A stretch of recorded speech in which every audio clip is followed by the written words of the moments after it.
Doctor Ram Manohar Lohia ji से ली, बाबा साहब भीमराव अंबेडकर जी के आशीर्वाद से।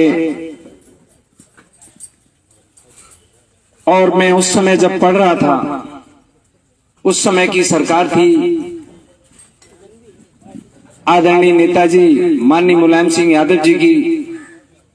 माननीय मुलायम सिंह यादव जी की सरकार के आशीर्वाद से एक गांव में रहने वाला लड़का, जिसके सपने बड़े बड़े थे बचपन से, उसके सपने थे कि जहाजों में चले और विदेशों में जाके नौकरी करे।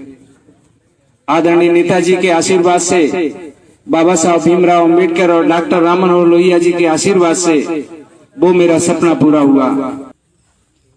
इस देश के पूर्व प्रधानमंत्री आदरणीय बीपी सिंह जी की सरकार थी और उस समय नेताजी रक्षा मंत्री भी हुआ करते थे।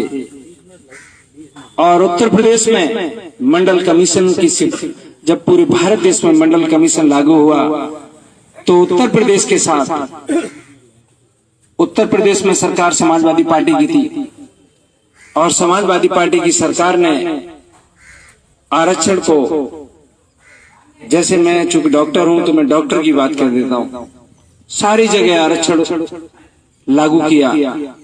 ऐसे ही उत्तर प्रदेश के जितने प्राइवेट मेडिकल कॉलेज भी थे, उस समय जब मैं एमबीबीएस करता था उस समय 8 गवर्नमेंट मेडिकल कॉलेज थे और 2 प्राइवेट मेडिकल कॉलेज थे।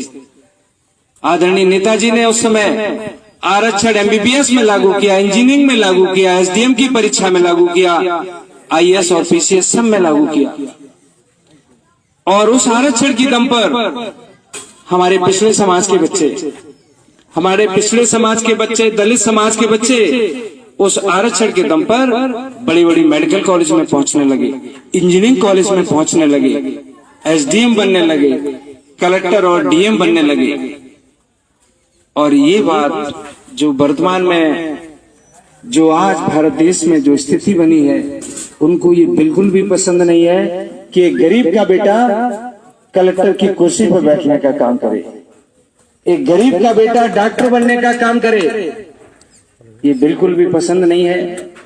लगातार 4 साल हो गए जब से ये सरकार आई है, उत्तर प्रदेश में आरक्षण खत्म कर दिया गया, डॉक्टरी की परीक्षा में आरक्षण खत्म कर दिया गया और दूसरी जगह भी आरक्षण खत्म कर दिया। पूरे उत्तर प्रदेश में तकरीबन 59 मेडिकल कॉलेज हैं और 59 मेडिकल कॉलेज में पिछड़ों के और गरीबों के करीब 2500 बच्चे एक साल में पहुंच जाया करते थे। और 5 साल में सोचो कितने बच्चे हो गए, 12,500 बच्चे हो गए।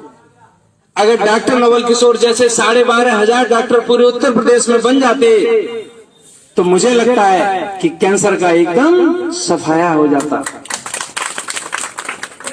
डॉक्टर नवल किशोर इसलिए आपके बीच में आया है कि हमारा छोटा भाई है जो पढ़ रहा है, जिसको उम्मीद है, जिसके माँ बाप को उम्मीद है कि आगे चल के हमारा बेटा भी डॉक्टर बन जाएगा, इंजीनियर बन जाएगा, आईएएस बनेगा, पीसीएस बनेगा।